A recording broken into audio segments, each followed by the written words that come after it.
ಭಾಳ ಒಳ್ಳೆ ಕಾಂಪಿಟೇಷನ್ ಇದೆ.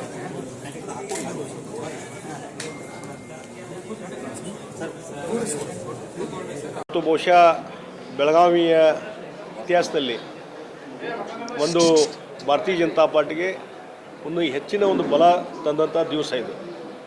ಇಲ್ಲಿ ಹಿಂದೆ ಸುರೇಶ್ ಅಂಗಡಿಯವರು 4 ಬಾರಿ ಇಲ್ಲಿ 4 ಬಾರಿ ಲೋಕಸಭಾ ಸದಸ್ಯರಾಗಿ ಬೆಳಗಾವಿ ಜನತೆ ಆಶೀರ್ವಾದದೊಂದಿಗೆ ಆರಿಸಿ ಬಂದಿದ್ದು ಎಲ್ಲರಿಗೂ ಗೊತ್ತಿರುವಂಥ ವಿಚಾರ.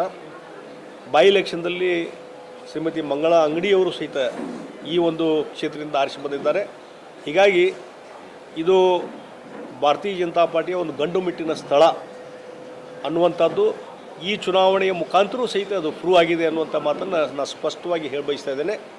ಒಂದು ನಾನು ಹೇಳ್ತೀನಿ, ಇವತ್ತು ನನ್ನನ್ನು ಭಾರತೀಯ ಜನತಾ ಪಾರ್ಟಿಯಲ್ಲಿ ಅಭ್ಯರ್ಥಿಯನ್ನು ಮಾಡಿದಂಥ ಸಂದರ್ಭದಲ್ಲಿ, ಇವತ್ತು ನಾನು ಬೆಳಗಾವಿಗೆ ಬಂದಂಥ ಸಂದರ್ಭದಲ್ಲಿ ಇಲ್ಲಿಯ ನಮ್ಮ ಶಾಸಕರು, ಮಾಜಿ ಶಾಸಕರು ಮತ್ತು ಎಲ್ಲ ನಾಯಕರುಗಳು, ಜಿಲ್ಲಾ ನಾಯಕರುಗಳು ಮತ್ತು ಕಾರ್ಯಕರ್ತರು, ಪದಾಧಿಕಾರಿಗಳು, ಪ್ರತಿಯೊಂದು ತಾಲೂಕಿನ ಅಧ್ಯಕ್ಷರು ಎಲ್ಲರೂ ಕೂಡಿಕೊಂಡು ಭಾಳ ಅತ್ಯಂತ ಜಗದೀಶ್ ಶೆಟ್ಟರ್ ನಮ್ಮ ನಾಯಕರು, ಮಾಜಿ ಮುಖ್ಯಮಂತ್ರಿ, ಅದಕ್ಕೆ ಅವರೆಲ್ಲ ಗೆಲ್ಲಿಸಬೇಕು ಅನ್ನುವಂಥ ಹಠ ತೊಟ್ಟು ಗಟ್ಟಿಯಾಗಿ ನಿಂತು ನನ್ನ ಜೊತೆ ಇವತ್ತು ಜನರ ಜೊತೆಗೆ ಪ್ರಚಾರದಲ್ಲಿ ತೊಡಗಿ ಜನರ ಕನ್ವಿನ್ಸ್ ಮಾಡಿ ಇವತ್ತು ಭಾರತೀಯ ಜನತಾ ಪಾರ್ಟಿ ಶಕ್ತಿ ಏನು ಅನ್ನೋಂಥ ತೋರಿಸಿಕೊಡುವಂಥ ಕೆಲಸ ಮಾಡಿದರು.